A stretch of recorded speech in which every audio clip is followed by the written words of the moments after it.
The town of Ashford, Indiana, was the kind of place where everyone knew each other. A quiet, tight-knit community, the biggest news usually involved high school football scores or the occasional town hall dispute.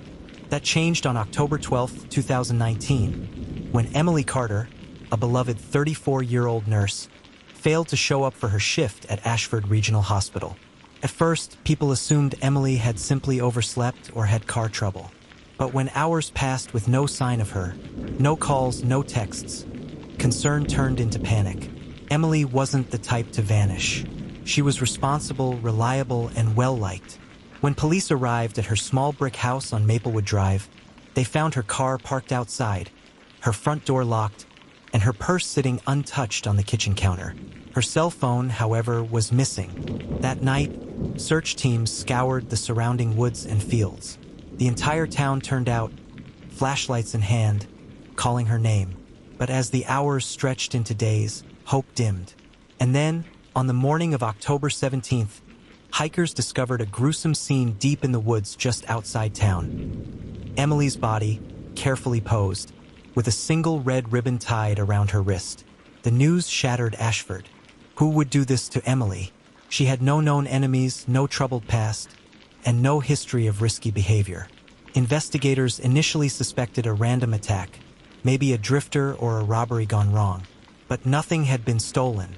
Her body showed no signs of sexual assault, and the medical examiner confirmed she had been strangled, a deeply personal way to kill. Then came a disturbing revelation. Emily wasn't the first. Detectives soon uncovered two eerily similar cases in nearby towns.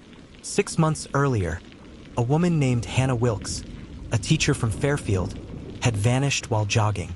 Her body was found in the woods, posed the same way, with a red ribbon tied around her wrist. A year before that, another woman, Claire Donovan, a librarian from Milton, had been discovered under similar circumstances.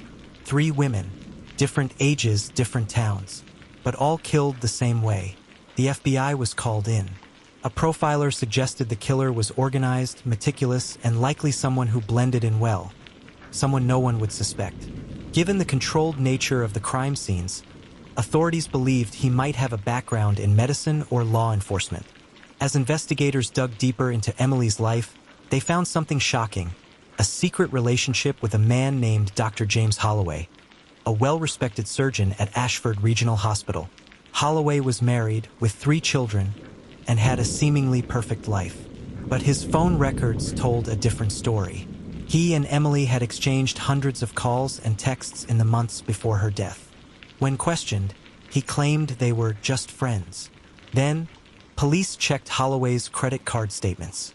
On October 11th, the night before Emily disappeared, he had purchased a spool of red ribbon. Pressed further, Holloway's alibi began to crack. Security footage from a gas station placed him near the wooded area where Emily's body was found on the night she vanished. His internet search history revealed disturbing queries about strangulation techniques and forensic countermeasures. And then came the final piece of evidence.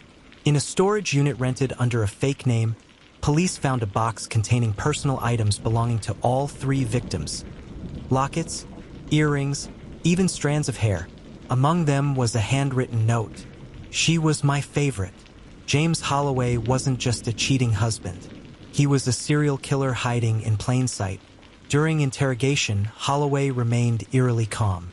He admitted to the killings but showed no remorse. His motive? Control. He liked choosing when and how his victims died. The red ribbon, he explained, was his signature, something to make them remember him. The trial gripped the nation. The man who had saved lives in the operating room had stolen them in the dead of night. In the end, he was convicted of 3 counts of murder and sentenced to life in prison without parole. Even after justice was served, Ashford was never the same. People locked their doors at night. Women looked over their shoulders. And every year, on the anniversary of Emily's death, a single red ribbon was tied around the lamppost in front of the hospital. A silent reminder that sometimes, the most monstrous killers aren't the ones lurking in the shadows, but the ones standing right beside us.